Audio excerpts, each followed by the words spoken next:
prior to the meeting, give handouts from this file. So send out a copy of the planner so that they can all add their ideas at the meeting.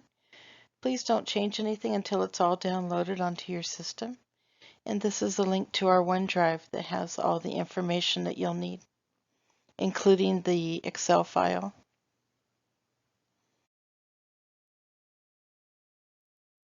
So I'm Karen Meyer. I'm here with my husband Ted, and we'd like to show you how to use the Ward Family History Annual Planner. Elder Brenland at the 2019 leadership meeting said, make it simple, no quotas, no temple attendance name mentioned, just make it so that it's fun for your ward.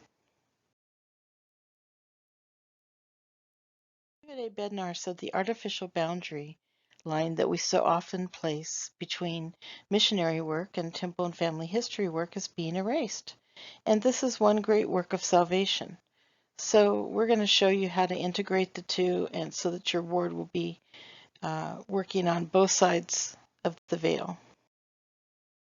On the ward level, there are now, as of February 28th, 4 ways to run your family history team. So we call it, to whom do I report and who trains the consultant?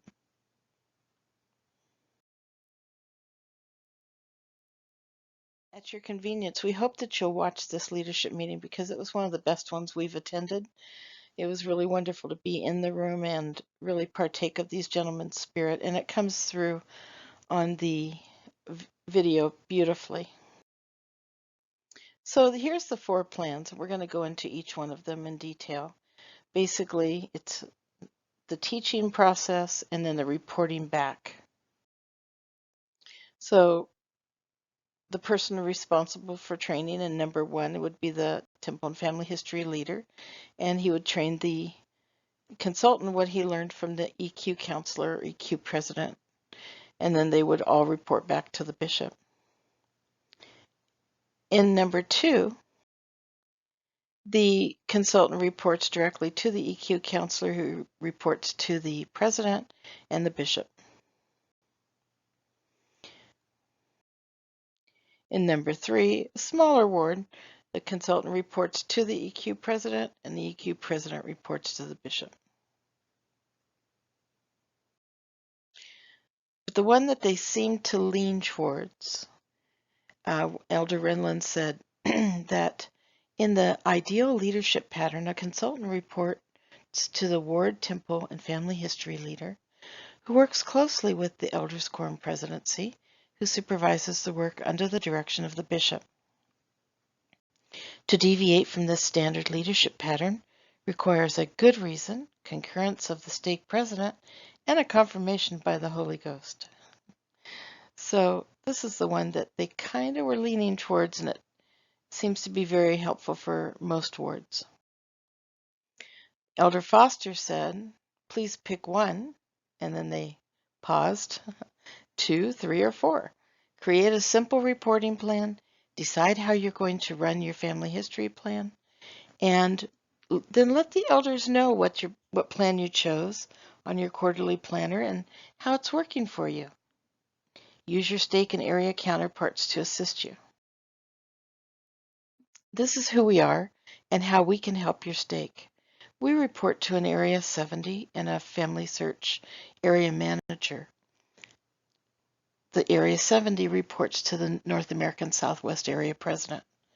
So as area consultants, we take that information that we glean from our meetings and train the stake presidencies and the high counselors over the temple and family history work.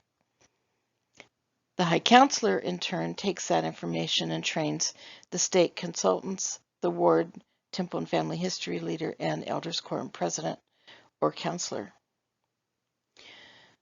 The stake consultant trains the ward consultants, and then she reports back to the leader, the elders quorum president, counselor, and then ultimately the ward bishop, who reports back to the stake president. A lot of arrows, but it works beautifully. So the ward annual planner that we have is much more simple. as requested.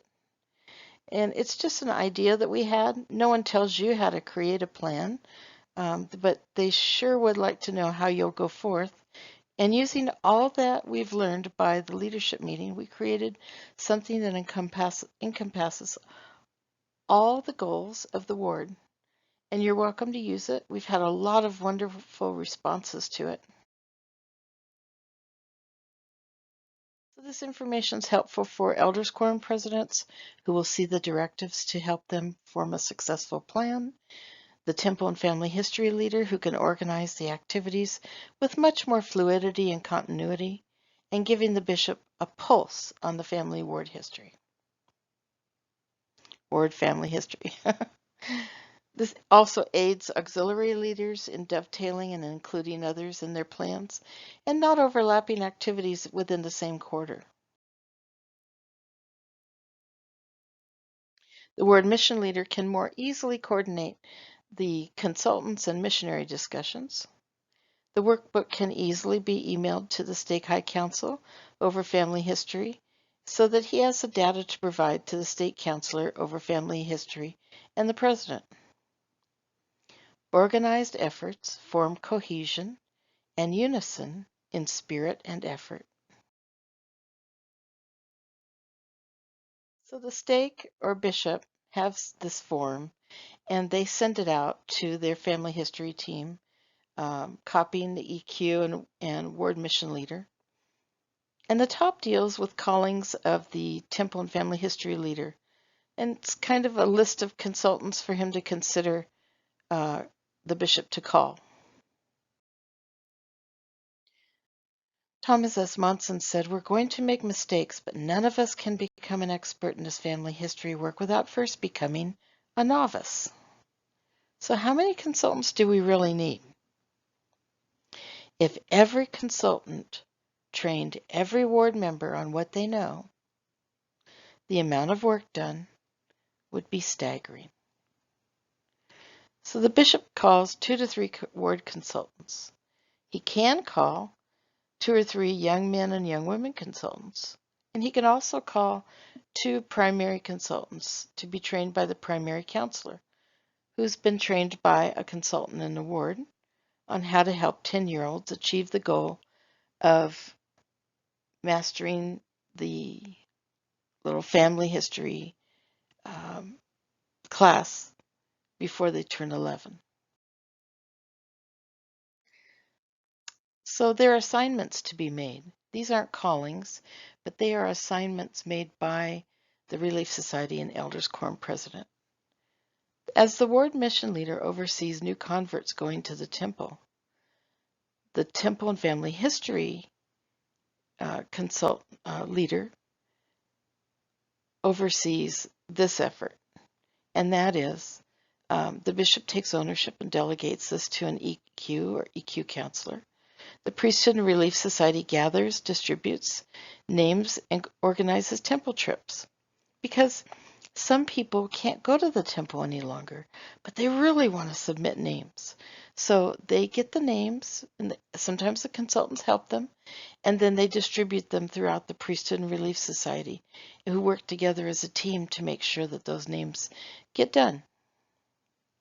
The temple and family history leader oversees and reports at correlation how this is going for the EQ and bishop. The temple and family history leader has a very important role in this. He assigns a consultant to work with the full-time missionaries, with the person being taught, and then upon baptism, they have a member to team up with for additional retention. The Relief Society and Priesthood ask counselors to watch over converts and new children being baptized or moving in. The Relief Society assigns a ministering sister, and the primary assigns a counselor. Both factions work with a consultant to help that new person get to the temple within 60 days with their own names. The next part is for the EQ and the temple and family history leader for planning.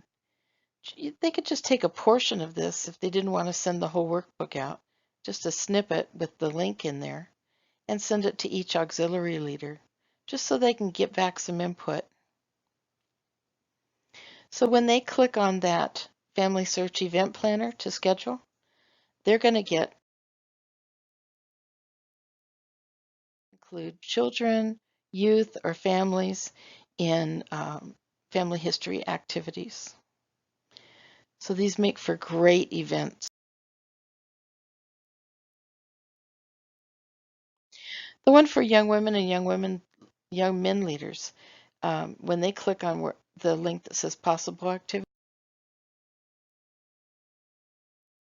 planning guides for the ultimate family discovery day. And if you look to your left, you sign up, there's a manager tool, a way to plan it, a way to pick your resources. And they actually promote this online for you so that non-members will come and it becomes, again, that work on the other side of the veil where you're working with missionaries and you're working with new members, non-members, and also the youth.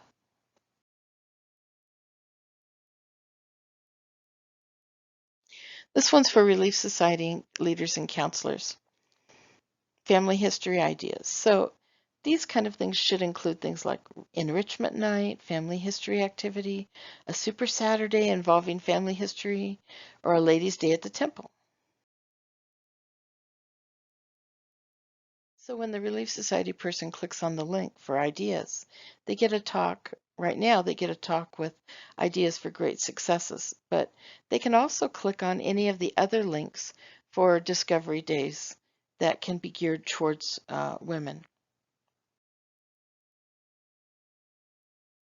This one's for the primary president. As we know, in 2018, there was a directive that the first presidency wanted us to start working with primary children. Well, in 2019, guess what? All of those primary children that were supposed to be trained all of a sudden now go into primary at 11 years old in January. And so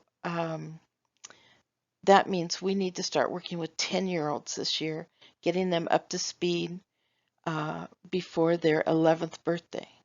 So this, when they click on this, it'll come up with some wonderful ideas for activities for the primary where they can actually have special events and featuring 10-year-olds sharing what they've learned.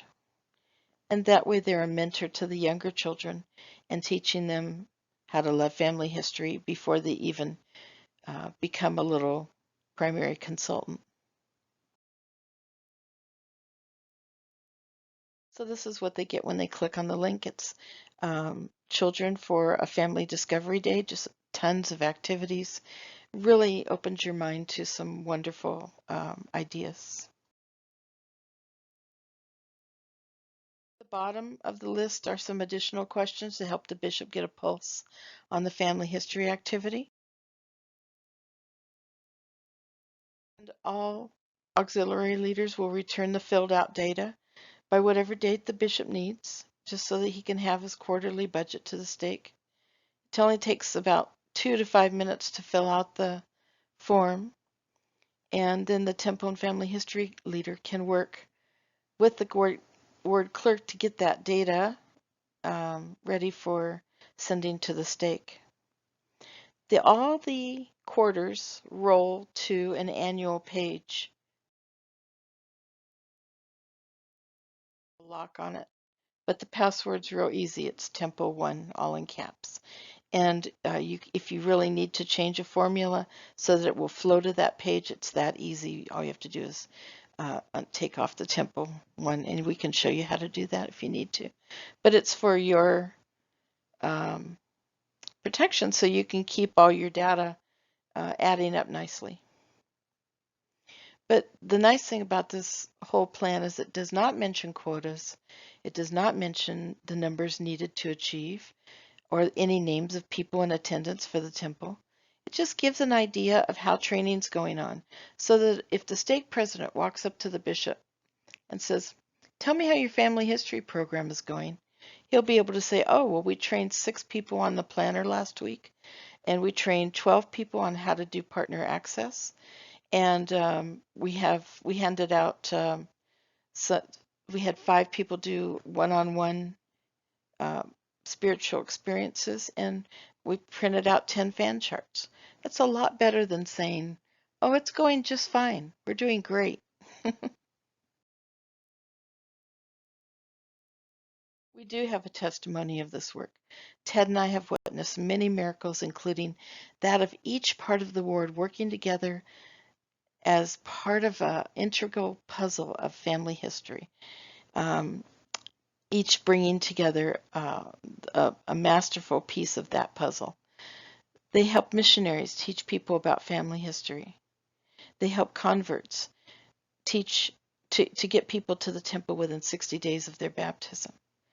This helps primary children work towards proficiency on family history standards with fun activities. It helps young men and young women develop an appreciation for their elders as they work one-on-one with elderly members in concert on their family trees. And it teaches the proclamation of the family by our actions. We hope that you'll call us or write to us and let us know how this is working for you. And if there's any tweaks you think that we should make to it, we would love to hear that. Again, we have emails from all over the United States telling us that this is helping them. So we hope that it helps you too. You have a wonderful day, and I say these things in the name of Jesus Christ. Amen.